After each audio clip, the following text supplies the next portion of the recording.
આજે 5 જિલ્લાઓમાં yellow alert સાથે ભારે વરસાદની આગાહી કરવામાં આવી છે। 86 જેટલા તાલુકાઓમાં સવારે 6 વાગ્યાથી અત્યાર સુધીનો વરસાદ પડ્યો છે।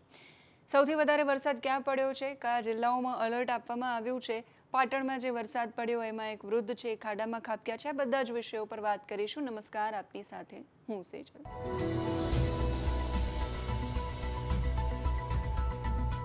સૌથી પહેલા જોઈ લઈએ કે અત્યાર સુધીમાં વરસાદ ક્યાં કેટલા કલાકે કેવો પડ્યો છે। સવારના 6 વાગ્યાથી બપોરે 12 વાગ્યા સુધીમાં વરસાદ પડ્યો છે। સૌથી વધારે ખેરગામમાં વરસાદ પડ્યો છે 2.36 ઇંચ, વલસાડમાં પડ્યો છે 2 ઇંચ કરતાં વધારે, વીરપુરમાં 1.73 ઇંચ વરસાદ પડ્યો છે, સંતરામપુરમાં 1.61 ઇંચ વરસાદ પડ્યો છે, ફતેપુરામાં 1.46 ઇંચ, નાના પોંડામાં 1.18 ઇંચ, સંખેડામાં 1 ઇંચ કરતાં પણ ઓછો છે, ધોલેરા, ગોધરા અને સુખસરમાં પણ 1 ઇંચ કરતાં ઓછો વરસાદ છે નોંધાયો છે।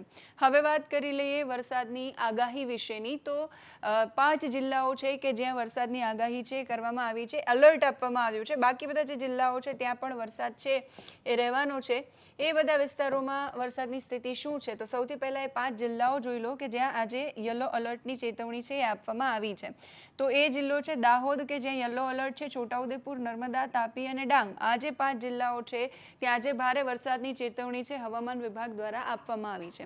બાકીના જે જિલ્લાઓ છે ત્યાં શું પરિસ્થિતિ રહેવાની છે એના પર પણ એક નજર કરી લઈએ। બાકીના જે જિલ્લાઓ છે ત્યાં આજના દિવસે સૌરાષ્ટ્રના બાકીના જે વિસ્તારો છે ત્યાં પણ ખાસ કરીને વરસાદ પડશે, ભારે વરસાદ ગાજવીજ સાથે પડશે એ પ્રકારની ચેતવણી આપવામાં આવી છે। એમાં અમરેલી, ભાવનગરનો સમાવેશ પણ છે, મહીસાગર છે, પંચમહાલ છે, વડોદરા છે, ભરૂચ છે, સુરત છે, નવસારી છે, વલસાડ છે, એ બધા વિસ્તારોમાં પણ વરસાદ પડશે।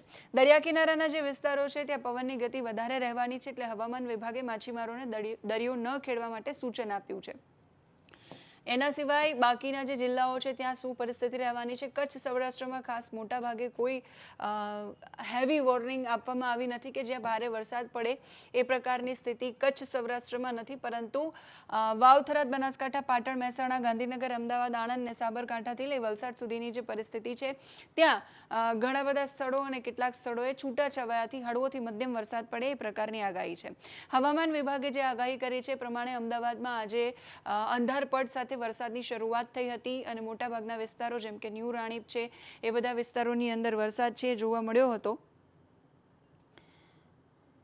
વાળદ છે, અખબારનગર છે, સુભાષ બ્રિજ સહિતના વિસ્તારોમાં વરસાદ છે પડ્યો હતો।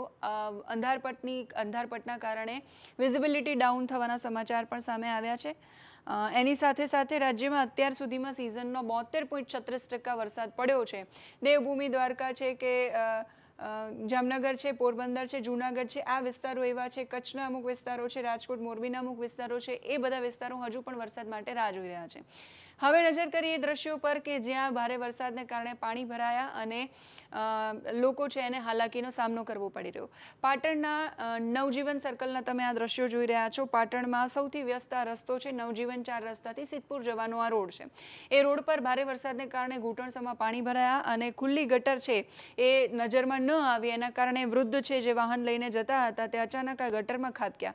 એને બચાવવા માટે એક યુવક આગળ આવ્યો તો એ પણ આ જ રીતે ત્યાં ખાબક્યો। આસપાસના લોકોએ સમય સૂચકતા વાપરી અને બંનેનો બચાવ કર્યો છે। એ સિવાય રેલવે ગરનાળા પાસે પાટણમાં વિદ્યાર્થીનીઓ છે એ પાણી ભરાયેલું હતું અને પાણીમાંથી નીકળવા માટે મજબૂર બની છે, વરસાદ હતો એટલા માટે।